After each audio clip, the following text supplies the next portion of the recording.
오늘의 설교 제목은 기도 응답의 비밀입니다. 여러분은 기도를 할 때 어떤 태도를 가지고 주님 앞에 나아갑니까? 기도는 우리가 하나님 앞에서 우리의 필요를 올려드리는 것입니다. 그리고 기도는 창조물인 우리가 창조주이신 하나님께 합당한 영광을 올려드리는 것입니다. 또 기도는 이 창조 세계가 하나님의 뜻대로 회복되도록 우리의 간구를 하나님께 드리는 것이기도 합니다. 때로 우리가 우리 자신을 위해서 기도하고 또 때로 우리는 다른 사람을 위해서 기도를 하기도 합니다. 우리가 기도를 할 때 우리는 기도가 응답되기를 바랍니다. 하나님께서 우리의 기도를 듣고 응답해 주시기를 우리는 바랍니다. 그런데 문제는 우리의 모든 기도가 우리가 기도한 대로 응답되지 않는다는 데 있습니다. 우리의 기도가 응답되지 않는 데는 몇 가지 이유들이 있습니다. 먼저 우리가 욕심으로 구할 때 우리의 기도는 절대 응답되지 않습니다. 하나님, 저는 부자가 되어서 남부럽지 않게 떵떵거리며 살고 싶어요. 하나님, 저는 예뻐져서 사람들 앞에서 떳떳하게 해주고 싶어요. 하나님, 저는 박사학위를 받아서 사람들 앞에서 자랑하고 싶어요. 욕심으로 기도한다는 것은 나의 영광이 기도의 최종 목표라는 것입니다. 내가 더 가지고 더 높아지고 내가 더 자랑스러워지는 것이 우리의 욕심입니다. 욕심은 우리를 붙잡아서 우리의 마음이 하나님의 아름다운 것으로 채워지지 못하게 막습니다. 욕심은 우리를 자기 마음대로 조종해서 우리가 하나님의 계획대로 살지 못하게 막습니다. 욕심은 이기심의 발로에서 비롯된 것이기 때문에 우리를 다른 사람들과 화평하지 못하게 합니다. 욕심이 많은 사람은 그 욕심에 의해서 그의 마음이 세상의 더러운 것들로 채워집니다. 그리고 예수님의 제자라고 말하면서도 욕심이 많은 사람은 어두운 터널을 벗어나지 못하고 헤매는 사람입니다.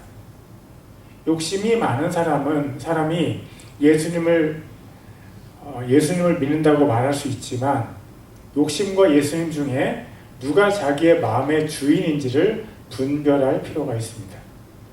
만약 우리의 마음이 예수님에 의해 다스려진다면 우리는 우리의 욕심에 따라 행하지 않을 것입니다.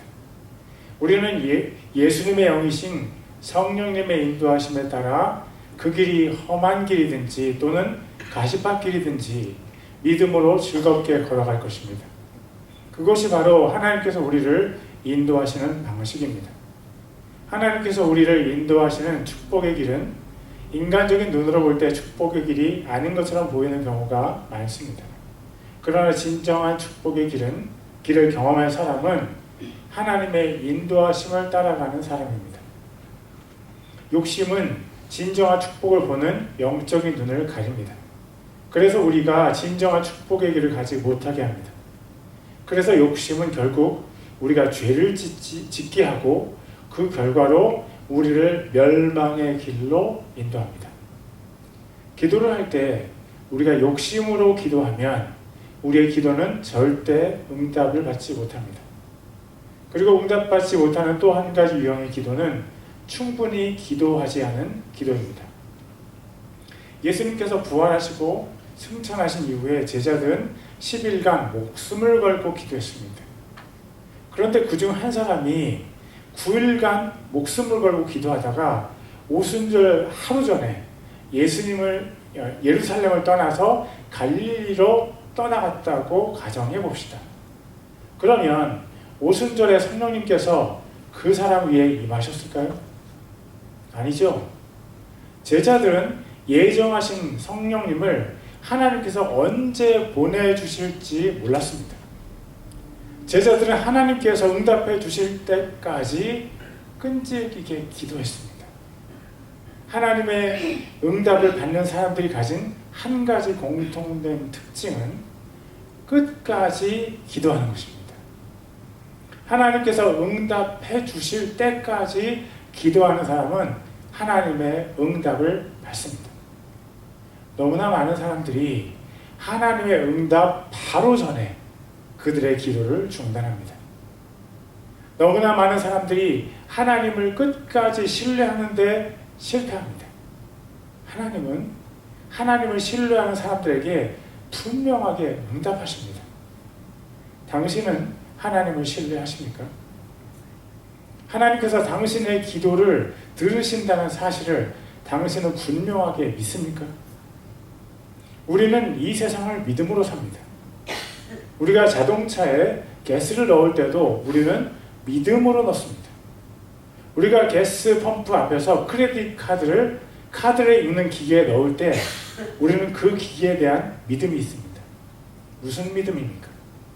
우리가 크레딧 카드로 돈을 지불하면 주유구에서 가스가 우리 차에 채워질 것이라는 믿음입니다. 그 믿음 때문에 우리는 자동차에 가스가 모자라면 주유소로 갑니다. 그런데 이상한 일은 교회에 와서 헌금도 내고 예배를 드리는 사람들 중에 하나님께 대한 믿음이 없는 사람들이 있다는 사실입니다. 여러분, 하나님께서 기도하는 사람들에게 응답을 하신다는 것을 믿으십니까? 예, 하나님께서는 기도하는 사람들에게 분명하게 응답하십니다. 모세는 홍해 앞에서, 죽음의 바다 앞에서 기도한 사람이었습니다. 하나님께서 그의 기도에 응답하시고 바다 한가운데를 갈라서 길을 만드셨습니다. 아브라함은 밤에도 하나님께 기도했습니다. 그러자 하나님께서 그를 텐트 밖으로 불러내셔서 하늘을 보여주시면서 이렇게 축복하셨습니다. 창세기 15장 5절입니다. 그분께서 그를 데리고 밖으로 나가 이르시되 이제 하늘을 쳐다보고 별들을 셀 수 있거든 세어보아라 하시며 또 그에게 이르시되 내 씨가 그와 같으리라 하시니라. 그때 아브라함의 나이는 아들을 낳을 수 없는 때였습니다. 그리고 그때 아브라함에게는 친자식이 하나도 없었습니다.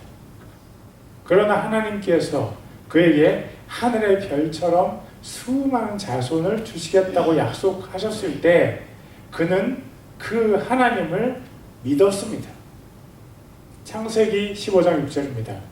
아브라함이 주를 믿으니 그분께서 그것을 그에게 의로 여기시고. 여러분은 하나님께서 우리의 믿음을 기뻐하신다는 것을 믿으십니까? 믿음이 있는 사람은 하나님의 약속을 그냥 흘려보내지 않습니다. 믿음의 사람은 하나님께서 약속하신 것을 마음으로 믿고 그 믿음을 주시는 하나님을 꼭 붙잡고 있습니다. 믿음의 기도가 응답받는 이유가 거기에 있습니다. 그러나 어떤 사람들은 하나님께 기도하기를 중단합니다. 그리고 기도를 중단하는 이유 중 아주 중요한 것이 바로 하나님의 응답에 대한 믿음이 없다는 것입니다. 하나님께서 우리의 기도를 응답하실 것이 믿어지지 않는 사람은 기도가 지루하고 의미가 없어 보입니다. 그 사람에게는 기도를 하는 시간이 아깝고 지루하고 쓸데없는 짓으로 보입니다. 그래서 그 사람은 절대 기도에 시간을 투자하지 않습니다. 때때로 급한 일이 생길 때는 자기 주위에 있는 사람들 중에서 하나님과 가까운 것처럼 생각되는 사람에게 기도를 부탁하긴 합니다. 그러나 그 급한 일이 지나가면 그 사람이 언제 하나님께 기도를 했는지 알 수가 없습니다.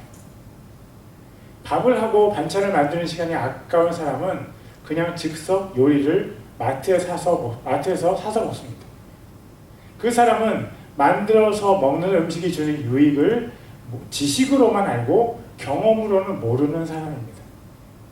나중에 시간이 흘러서 우리의 몸이 더 이상 젊은 에너지를 우리에게 주지 않을 때야 그 사람은 후회를 하게 될 것입니다. 오랫동안 몸을 망쳐놓은 습관이 얼마나 무서운 결과를 만들어냈는지 후회할 것입니다. 예수님을 오랫동안 믿어온 사람들 중에서도 뼈 아픈 후회를 하는 사람들이 있습니다. 그런 사람들 중에 기도를 하지 않은 사람들도 있습니다. 우리가 기도를 하면 하나님께서 응답을 하실까요? 예레미야 33장 3절입니다. 나를 부르라 그리하면 내가 네게 응답하고 내가 알지 못하는 크고 능력 있는 일들을 내게 보이리라. 하나님께서는 우리가 기도할 때를 기다리고 계십니다. 하나님께서는 거짓말을 못하십니다. 하나님께서 진리이시기 때문입니다. 하나님께서 자동 출력기를 하나 만들어 놓으셨습니다. 돈을 지불하면 가스가 차에 자동으로 들어갑니다. 마찬가지로 하나님의 이름만 부르면 하나님께서 응답하십니다. 그리고 우리가 기도할 때 우리의 기도에 응답하신 것 외에 하나님께서 덤으로 주시는 것들도 있습니다. 내가 알지 못하는 크고 능력 있는 일들을 내게 보이리라. 기도를 할 때 우리는 기도의 응답을 기대합니다. 그러나 하나님께서는 기도의 응답에 더해서 우리가 모르는 크고 능력 있는 일들도 보여주십니다. 그것도 자동입니다. 우리가 기도만 하면 응답도 주시고 우리가 모르는 크고 능력 있는 일들도 보여주십니다. 이것이 사실입니까? 사실입니다. 자녀와 하나님을 떠나서 죄에 빠졌을 때 하나님께 기도하면 하나님께서 어떻게 하십니까? 자동입니다.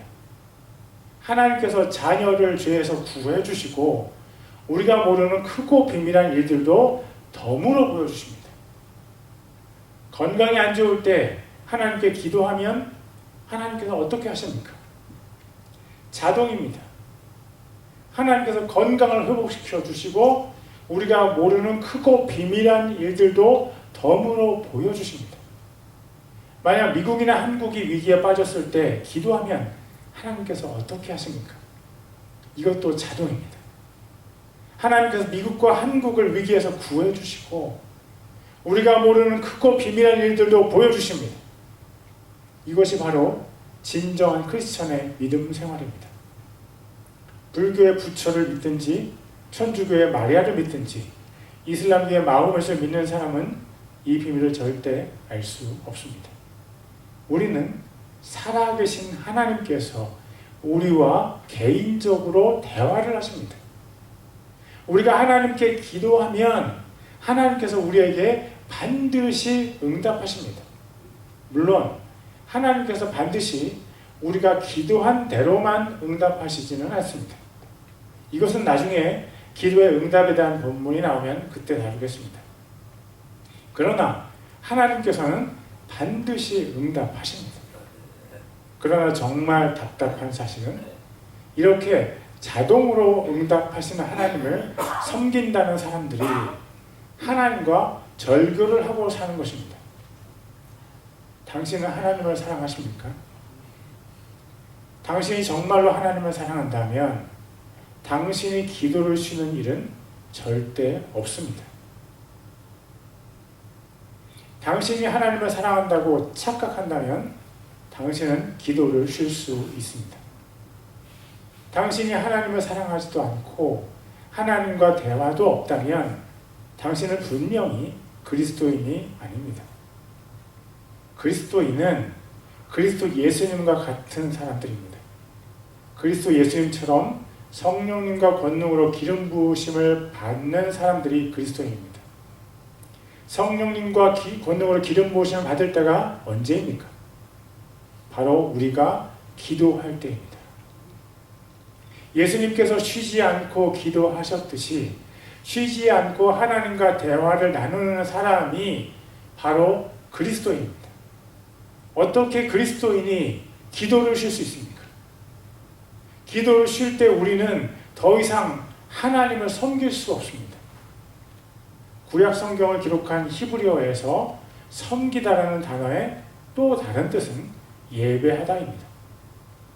무엇이 하나님을 섬기는 것입니까? 하나님을 예배하는 것이 하나님을 섬기는 것입니다.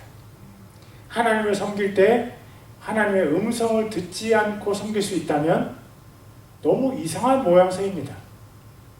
우리가 반드시 알아야 할 사실은 바로 우리의 기도가 없는 것은 예배도 아니고 섬김도 아니라는 것입니다.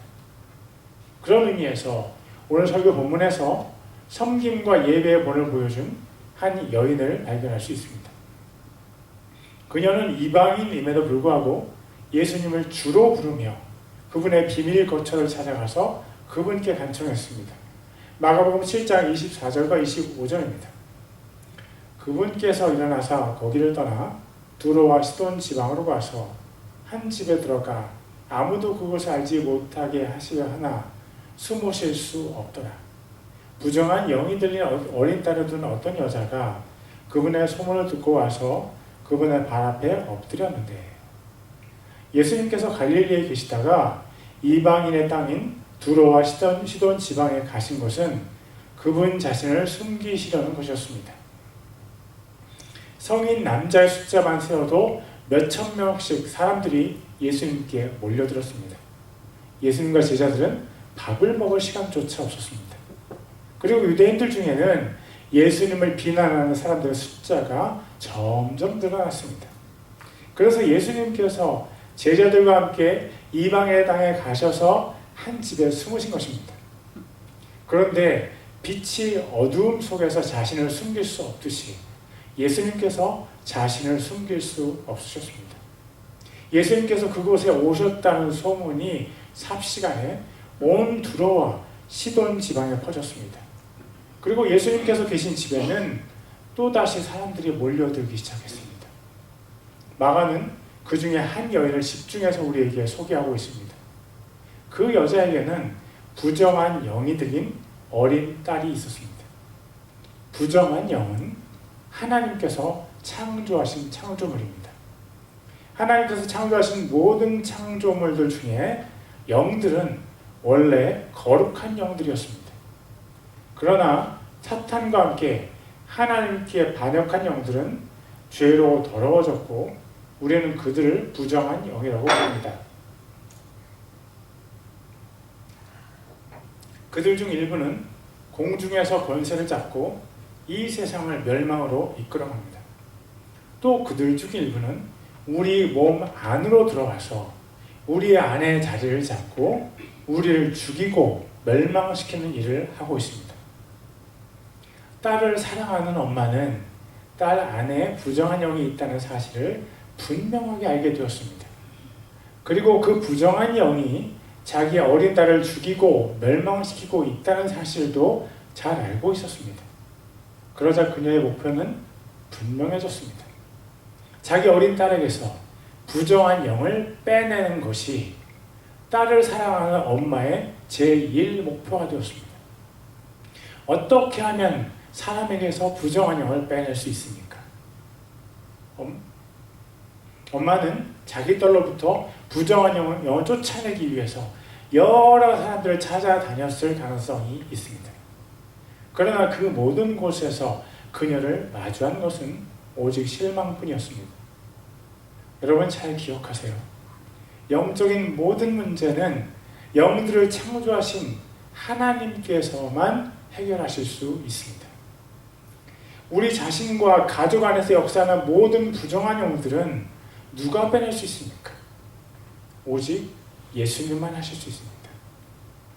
왜 하나님이라고 하면 되지 굳이 예수님의 이름을 가지고 오직이라는 단어를 사용하는 것입니까? 이 세상의 많은 존재들이 자기를 하나님이라고 주장합니다. 이슬람교의 알라라는 말은 하나님이라는 뜻을 가지고 있습니다. 그러면 이슬람교의 알라가 개신교의 하나님과 같은 존재입니까?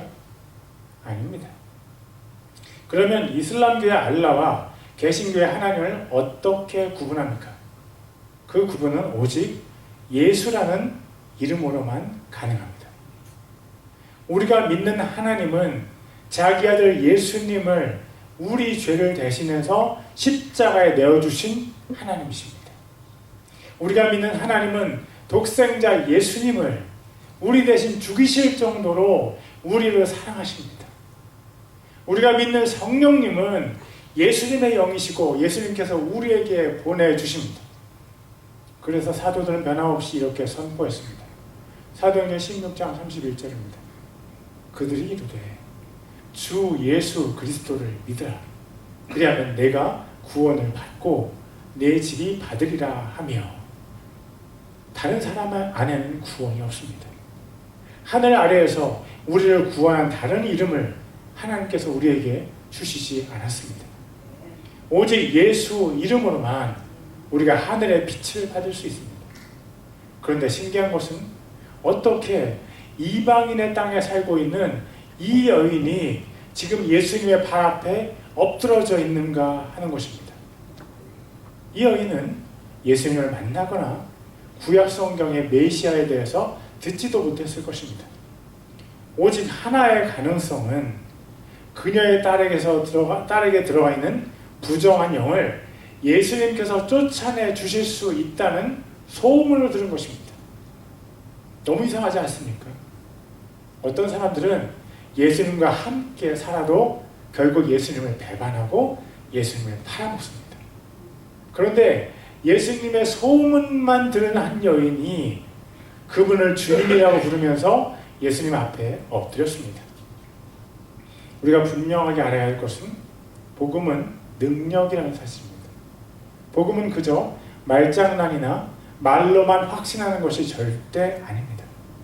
복음은 성령님의 능력으로 우리의 불신앙을 무너뜨리고 우리 안에 자리를 잡습니다. 예수님의 복음은 우리의 불신앙을 관통하고 우리에게 찾아옵니다.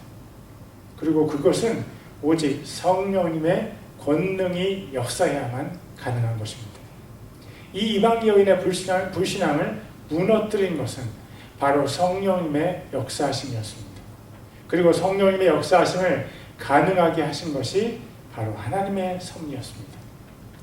부정한 영으로 고통당하는 딸의 엄마에게 하나님께서 예수님께 대한 신앙을 각인시켜 주셨습니다. 단지 소문으로 그렇게 되었습니다. 믿음은 무엇입니까? 믿음에는 긴 시간이 필요합니까?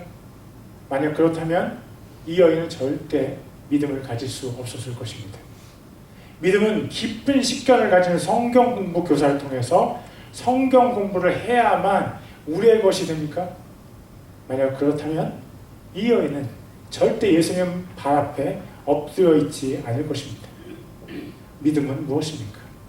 믿음은 바라는 것들의 실체이고 보이지 않는 것들의 증거입니다.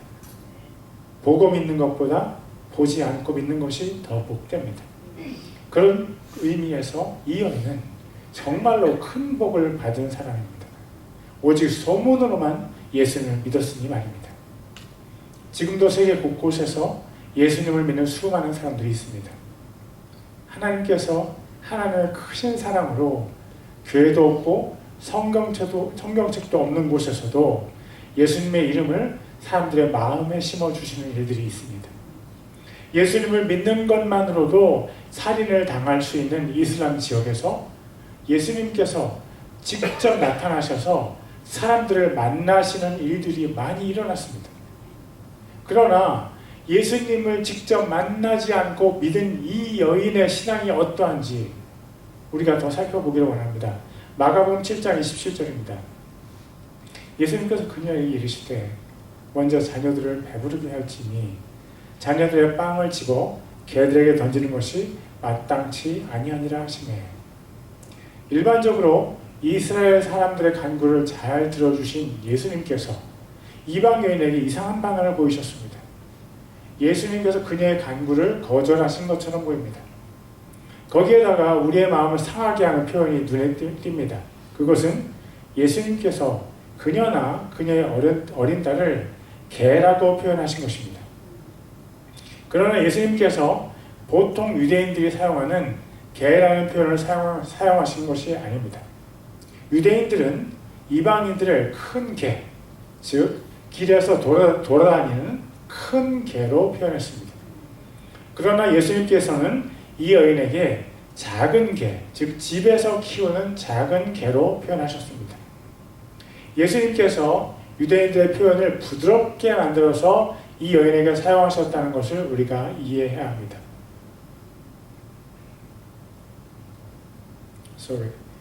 그렇지만 여전히 예수님의 발언은 이 여인의 감정을 자극할 만합니다. 유대인들이 쓰는 인종차별적인 표현을 예수님께서 비슷하게 사용하셨기 때문입니다. 그녀의 답변을 보겠습니다. 마가복음 7장 28절입니다. 그녀가 응답하여 그분께 이르되 주여 올소이다마는 상 밑에는 개들도 자녀들의 빵 부스러기를 먹나이다 하니. 이 여인은 삼중으로 겸손한 표현을 했습니다. 첫째는 주여이고, 둘째는 올소이다마는 이고, 셋째는 개들도 자녀들의 빵 부스러기를 먹나이다 입니다. 자기를 인종차별하는 남자에게 주여라는 단어만 써도 이 여인은 참 겸손한 것입니다.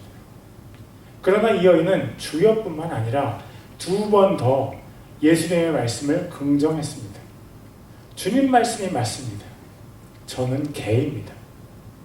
그러나 개들도 자녀들의 빵 부스러기를 먹습니다. 이게 무슨 이상한 대화입니까? 예수님께서 이 여인을 인종차별하시고 이 여인은 자기를 개라고 긍정합니다. 또 거기서 한 발 더 나아가서 개인 자신에게도 은혜를 달라고 구체하게 간구하고 있습니다. 먼저 우리는 예수님께서 이 여인을 인종차별하지 않으셨다는 것을 알아야 합니다. 예수님께서 유대인들이 사용하는 표현을 순화시켜서 사용하셨습니다.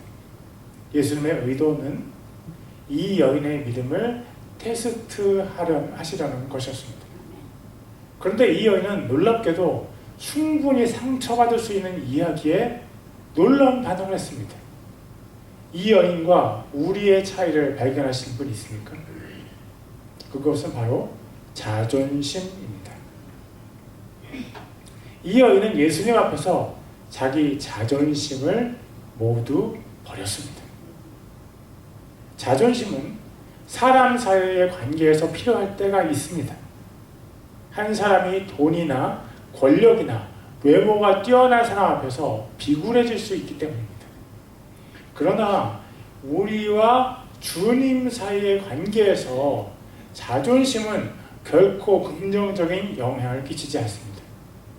예수님께서 이 여인이 자기의 자존심을 내려놓았는지를 테스트하셨습니다. 그렇다면 예수님께서 똑같은 테스트를 우리에게도 하실까요? 저는 가능하다고 생각합니다. 실제로 많은 사람들이 자존심 테스트에서 실패합니다. 자존심이 상해서 교회를 떠나고 자존심 때문에 예배를 중단한 사람들이 많이 있습니다. 자기 자존심이 가장 중요한 사람들은 자존심 앞에서 주님도 없습니다. 자존심이 상하면 죽는 것 같아서 어떤 사람들은 자존심 지키기에 사활을 겁니다. 그러나 자존심 지키기를 하느라 우리가 잃어버리는 것들이 있다는 것은 분명합니다. 그 중에서도 우리가 주님께서 직접 허락하신 자존심 테스트에 통과하지 못해서 귀한 것을 잃어버리는 사람들이 많이 있습니다. 그 중에 가장 불쌍한 사람이 바로 자존심 테스트에 실패해서 기도를 잃어버리는 사람들입니다. 목사 또는 집사에게 상처받아서 하나님과의 대화를 끊어버리는 사람들이 있습니다. 말 한마디에 자기의 자존심에 긁힌 자국이 생기고 하나님을 버리는 사람들이 있습니다. 그러나 모든 사람이 그렇지는 않습니다. 오늘 우리가 만난 수로보니게의 여인은 너무나 큰 자존심 테스트를 통과했습니다. 그 여인은 어떻게 그 테스트를 통과할 수 있었을까요?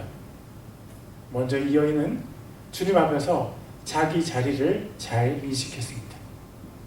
예수님은 하나님이시고 주님이시고 자신은 창조물이라는 것이 이 여인은 잘 알았습니다. 주님이라는 표현을 통해서 할 수 있습니다.